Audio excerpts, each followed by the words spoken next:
Hello, my name is Chris Mann. I'm with des grands voisins et des arts voisins, notre cellule artistique. Et j'ai pu constater qu'aujourd'hui, chez Emmaüs Solidarité, plus précisément la maison de réfugiés dans le 14e arrondissement, il y a une première édition d'une galerie qui met en valeur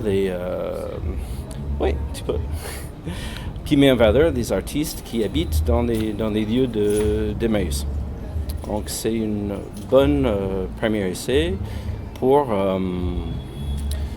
trouver le talent, pour décorer, pour faire ce qui doit être fait de ce lieu, c'est-à-dire la maison des réfugiés d'une maison.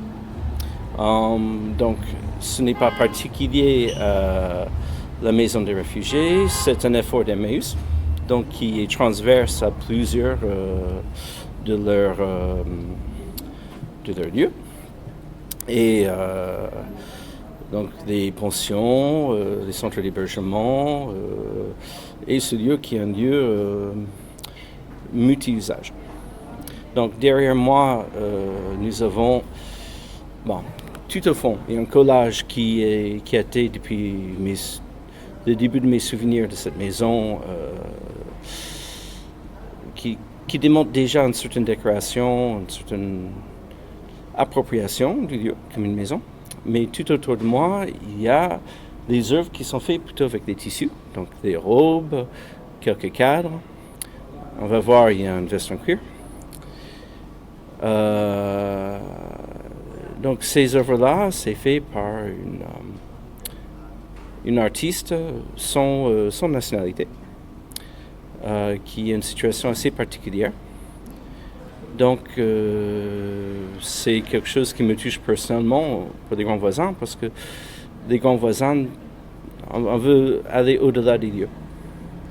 Maintenant, il faut quand même insister sur la particularité de cet effort, cette première édition d'Emmaüs Solidarité, de mise en valeur principalement des résidents, donc c'est-à-dire des personnes hébergées qui sont artistes, mais aussi des résidents qui deviennent artistes, donc qui sont soit mis en valeur par des artistes professionnels ou autres. Donc,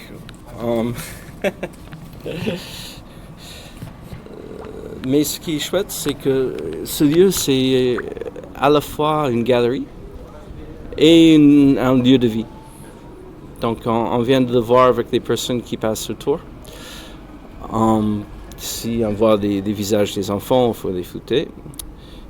Mais je vous propose de regarder avec moi les 11 artistes qui sont installés ici. On va regarder.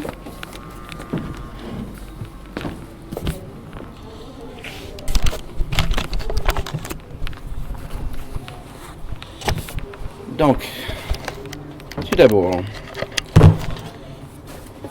bonjour. Donc ici, il s'agit de Josiane Owana. Il y a des collages et certaines des œuvres ici sont censées être inclassables. D'une personne inclassable, en tout cas inclassable sur la définition qu'on peut donner à quelqu'un d'une nation, parce que bien que cette personne vienne d'Italie, elle n'est pas issue d'une nationalité. Elle est hébergée chez Emmaüs Solidarité. Et voici le retour de solidarité que nous avons de sa part. Alors, une seconde sur ce collage à l'arrière. Celui-ci, c'est un collage qui est là depuis un petit moment. Donc, je propose de jeter un coup d'œil ensemble. Parce que dans quelques mois, ce lieu n'existera plus. Voilà, par exemple, c'est un ancien parking. dans cet ancien parking.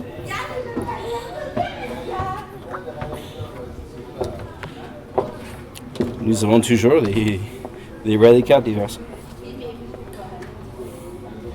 Voici notre œuvre de l'artiste italienne qui n'en est pas.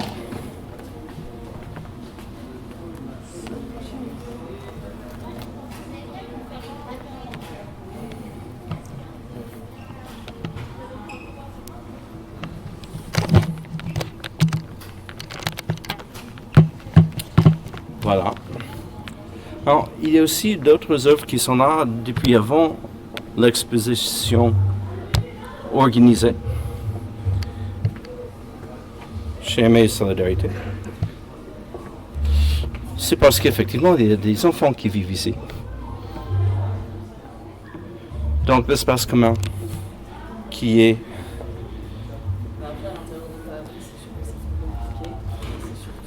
la maison des associés, ça permet de décorer une maison. Donc, j'ai beaucoup aimé la notion de maison des réfugiés dans le 14e arrondissement. Donc, ce tapis a été fait en collaboration avec des personnes hébergées. Et il m'évoque, pour moi en tout cas, la question de savoir qu'est-ce que c'est qu'un refuge, qu'est-ce que c'est qu'une maison. Donc, ce tapis était exposé dans le palais de Tokyo, si je comprends bien.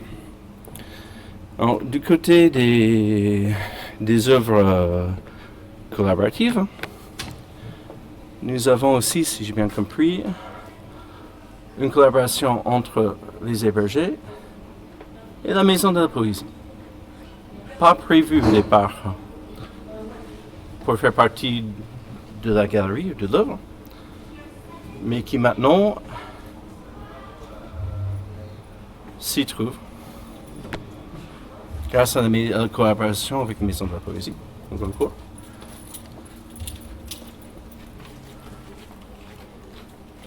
C'est une première collaboration, un premier essai de ce que nous pouvons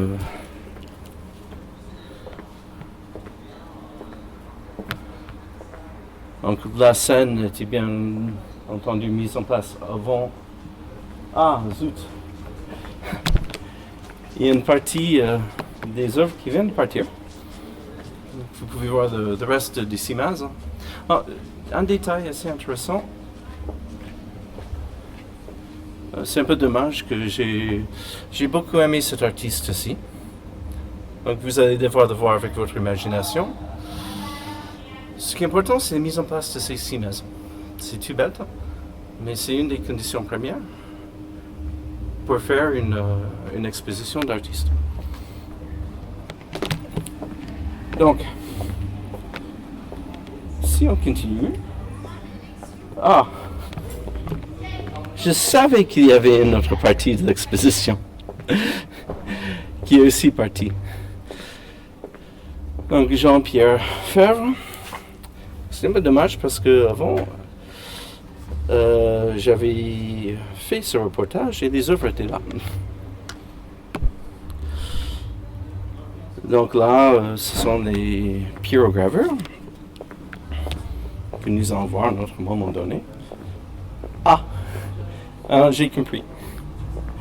On est en train de tout enlever. Donc, effectivement, il y a les autres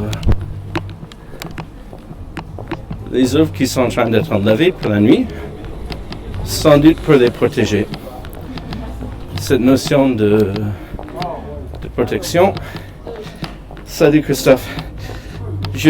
Quand j'ai fait des vidéos avant, en fait, je n'enregistrais pas, donc je refais. Mais le problème étant que vous allez devoir utiliser votre imagination, parce que, comme dans les œuvres d'avant, je suis venu un tout petit peu trop tard. Donc je reviendrai vendredi prochain pour que vous puissiez imaginer ce qu'il y a au bout de ces simèzes. Donc voilà ce qui fait aujourd'hui Emmaüs Solidarité, conservateur d'art. Je leur souhaite très bon courage. C'est exactement ce que nous voulions faire au Grand Voisin avec la notion de lieu hybride qui soit à la fois galerie d'art et utilisé pour autre chose. Ça remplit le cœur de joie de voir quelque chose d'ainsi. Voilà.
C'est quoi une maison?